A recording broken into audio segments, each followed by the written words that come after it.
everybody. My name is Jenny Gauna, and I'm a social studies curriculum specialist.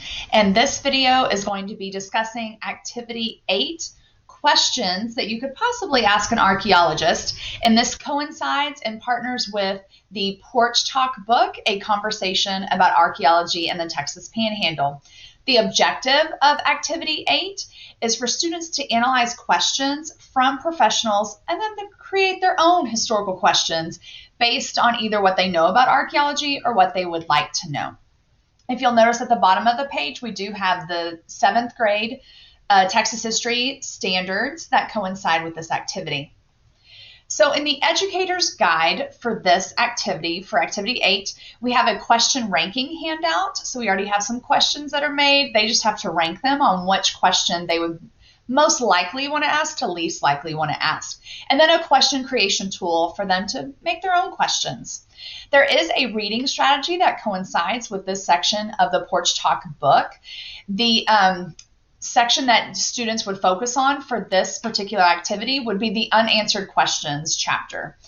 So let's look at the security briefing. This is the words of wisdom from Hank the Cowdog. So this is your engagement piece to introduce what you would like students to do with this activity. It's written from the perspective and voice of Hank the Cowdog, so feel free to have as much fun with this security briefing as you would like.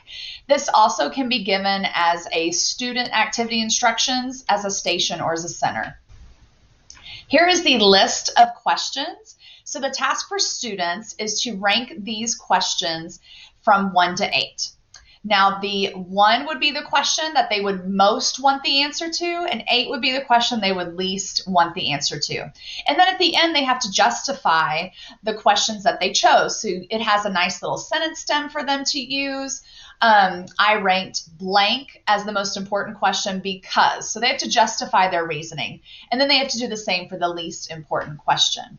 And then we have a matrix, a question matrix that has lots of different question stems for students to ask, to create questions they would ask the West Pasture people. So these are not questions for archaeologists. These are questions that they would ask American Indians or people from the past. So you'll notice that each question, there's a range. The more difficult question stems, the higher the number. Feel free to make this a competition to see who can create the most interesting questions. You can word it however you'd like, or you could have them work as a table group and they have to do one question from each row. You have lots of options for this within your classroom. So feel free to adjust the instructions to where they fit the needs of you and your students to the best way we can with these materials. I hope you enjoyed it. Thank you.